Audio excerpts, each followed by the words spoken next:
Thanks for staying up late and welcome to the final installment of New Mexico Football Friday Night for 2014. As far as on the show, we will have a season rewind looking back at some of the things that happened in 2014. All about the hardware. You know we got to hand out the gifts. It's after the postseason. All the championships are done. We got to show some love. 2014 Through the Lens, our Robert Pugsley has put together a masterpiece. Stay tuned and check it out at the end. All teams moved up in classification this season as 5A became 6A. Our Jared Chester has a review of some of the high points of the season. Thanks, Van. Well, the first year of 6A New Mexico football came out with a bang, enough storylines to make a full-blown novel. Let's take a look back. We have to start out with the record that was. Well, the losing record. Former Lobo and now Albuquerque High head coach Curtis Flakes and his Bulldogs were on a 43-game losing streak heading into their 5th game of the season versus Highland. And on September 26th, the Bulldogs beat the Hornets 47-8. There's thousands of emotions probably running through those young men's heads right now, and I mean, I don't know. I know they're happy. Hey, I'm proud. I'm proud of my kids. Yes, sir.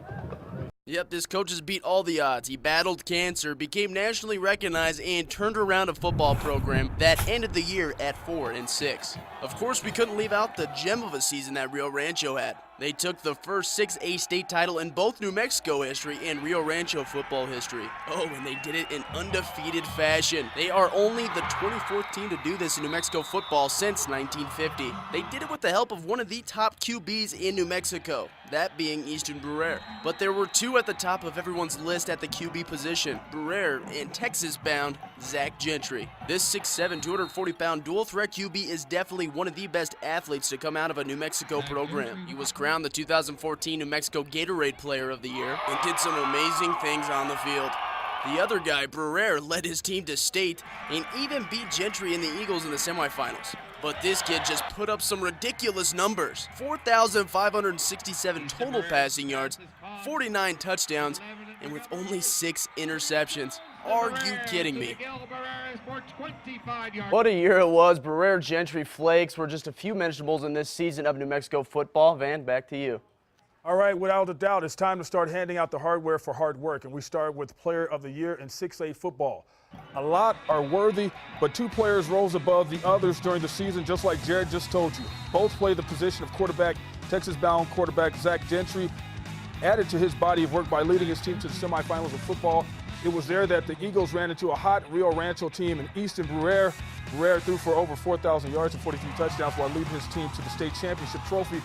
First in school history, Bruere and Gentry share the 6A Player of the Year award, so they are co-winners. And both just happen to be in the studio with us today. As far as, look at your award. What do you guys think? It's awesome. Thank you. Another thing to add to your trophy case. Now, both of you guys have very successful seasons.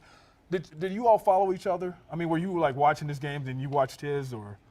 Yeah, I watched Easton. They had a really good offense, and he did a really good job managing it, so it was a lot of fun to watch. You did the same? Or? Oh, definitely. I mean, I definitely followed him.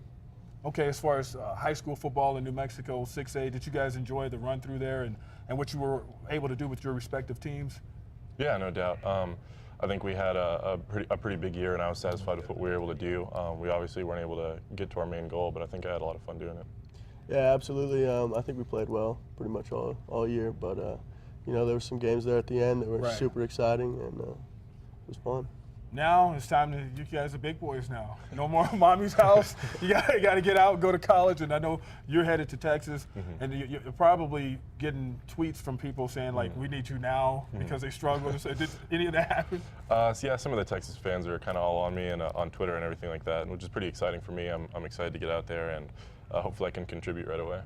And what is, as far as you, Easton, what's next for you? I guess just being patient, you know, seeing what comes in, and then make a decision sometime soon. I know you've been waiting in the North Dakota State thing. I know that they had shown some interest and stuff like that. Are you thinking about any of those guys? Or? You know, I don't know. I mean, I'm keeping my options open, so we'll see here pretty soon. You got the right answer, huh? You're talking to Dad.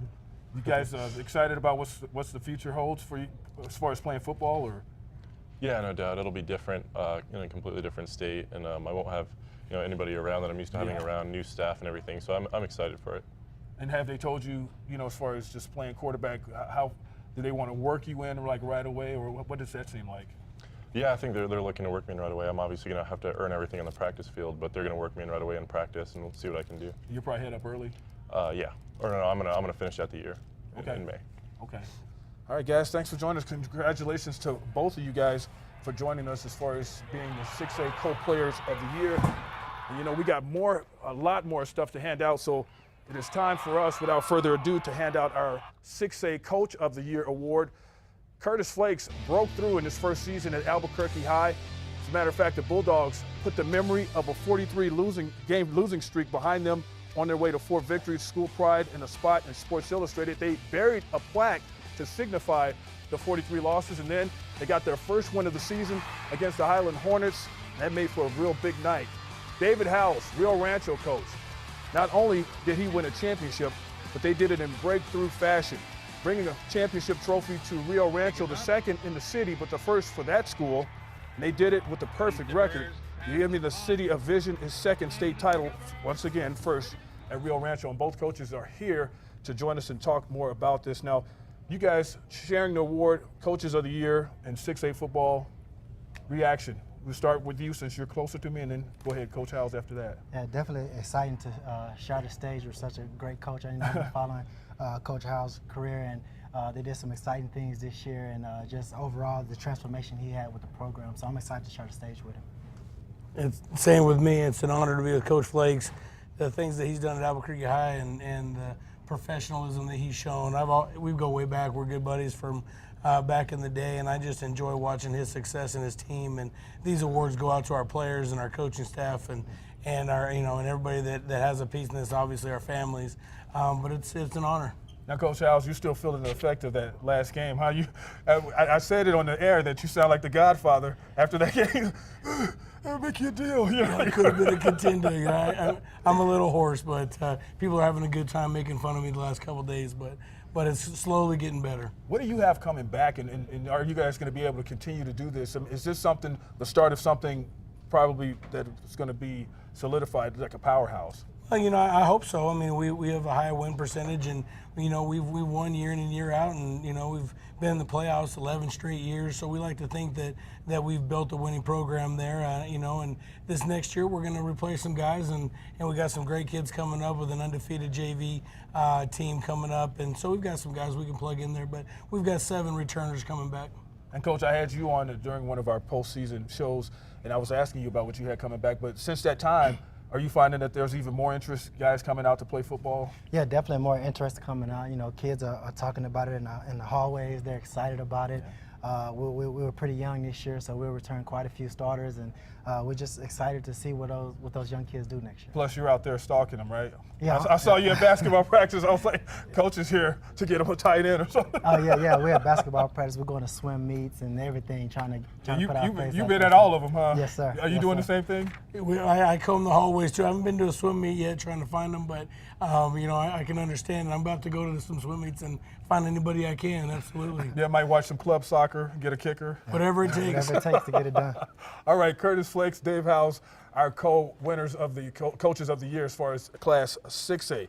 We need to take a break. More Football Friday is on the way. We're talking 5A football when we come back, a rewind and awards. First, check out the St. Pius Cheerleaders, our cheerleaders of the week.